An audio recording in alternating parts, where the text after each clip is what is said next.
Chers amis, bonjour. La poule aux œufs ne dort que d'un œil et soutient la NUPS. NUPES, NUPS. Peu importe.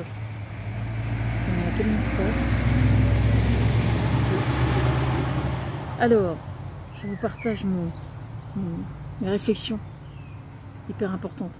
Emmanuel Macron, le chancelier allemand Olaf Scholz et le chef du gouvernement italien Mario Draghi sont arrivés en train à Kiev jeudi 16 juin dans la matinée, c'est-à-dire ce matin. C'est une récupération d'un fait historique, la signature de l'armistice signé le 11 novembre 1918 qui mit fin à la Première Guerre mondiale dans la forêt de Compiègne, si je ne me trompe. Si ça n'était que ça encore, on lui pardonne.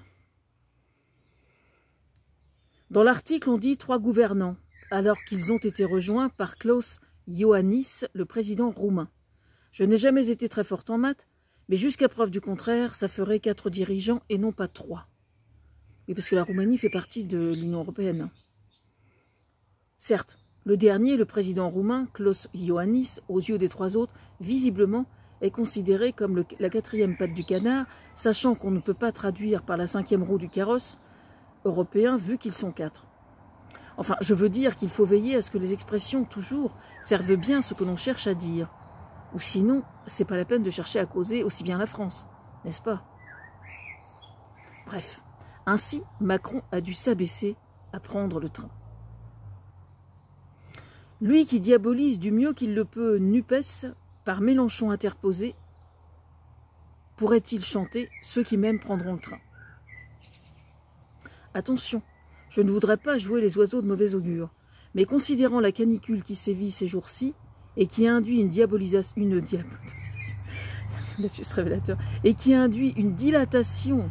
des rails et donc accroît le risque de déraillement, fût-il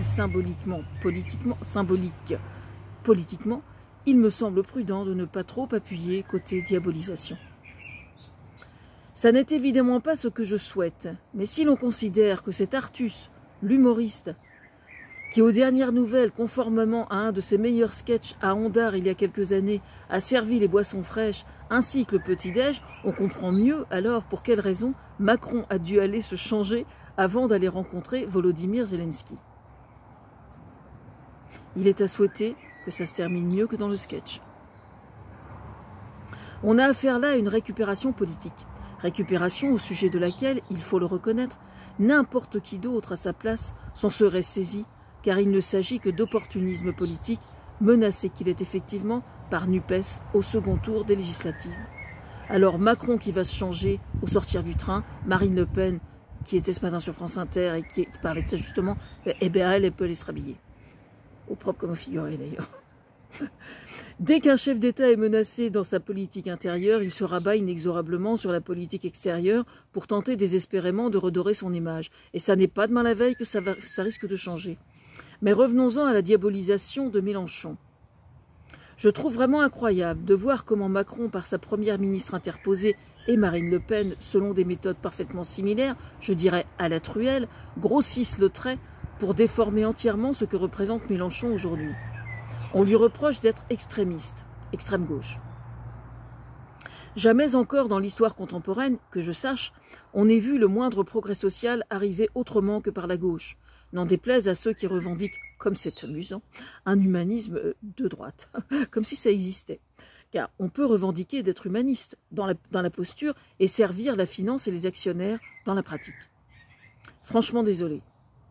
En effet, quand Mélenchon prend en référence certains gouvernements ou personnages politiques particulièrement emblématiques qui ont gouverné en Amérique du Sud, ça n'a jamais été, il me semble, pour les ériger en tant que personnages à aduler, mais uniquement en ce qu'ils représentaient sur le plan symbolique.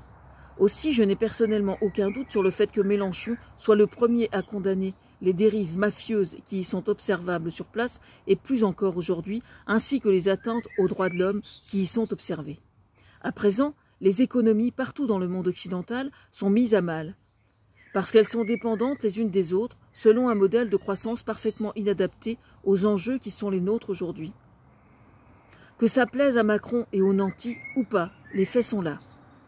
On ne peut revendiquer d'être au service de la finance et des actionnaires des plus gros groupes financiers dont les GAFAM sont les exemples les plus emblématiques et revendiqués d'être parallèlement au service de l'humain.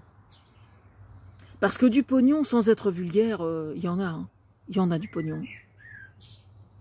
Et non, je ne m'abaisserai certainement pas, comme le feraient certains, à vous dire on augmente les impôts, symboliquement, on prend aux riches, on donne aux pauvres, etc., etc.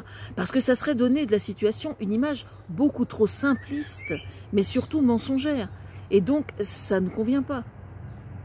C'est de loi dont il est question, au sujet des multinationales, ou plus précisément du vide juridique qu'on peut observer et de l'évasion fiscale qu'elles pratiquent, permis à cause justement de ce vide juridique. Non, moi je veux vous parler là, ce matin, du cas de McDo, qui vient de payer une amende record pour avoir pratiqué l'évasion fiscale que je dénonce justement.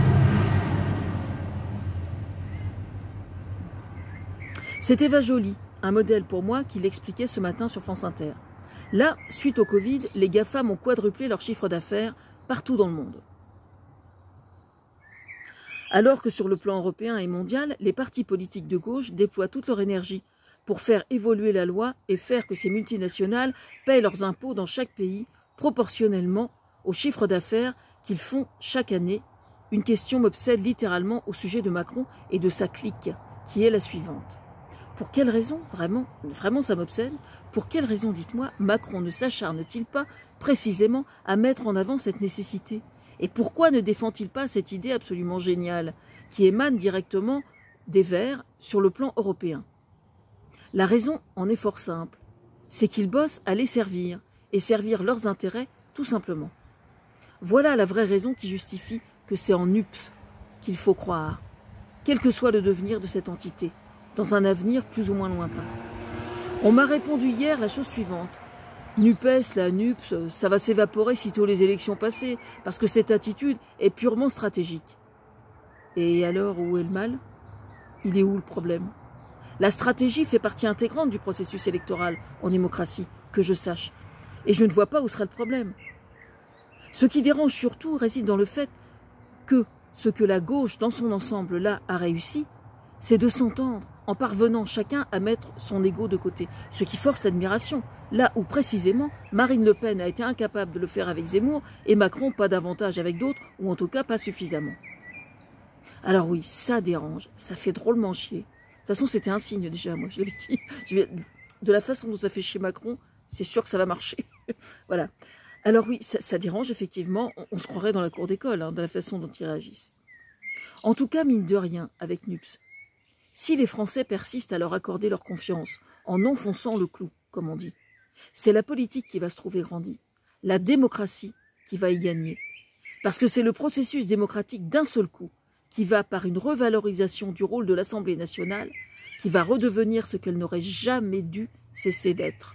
Et ça, qu'elle devienne autre chose qu'une carpette au service du pouvoir, Macron, celle-là, eh bien, il ne l'a pas vu venir. La poule aux œufs ne dort que d'un œil et soutient un NUPES, comme vous voulez.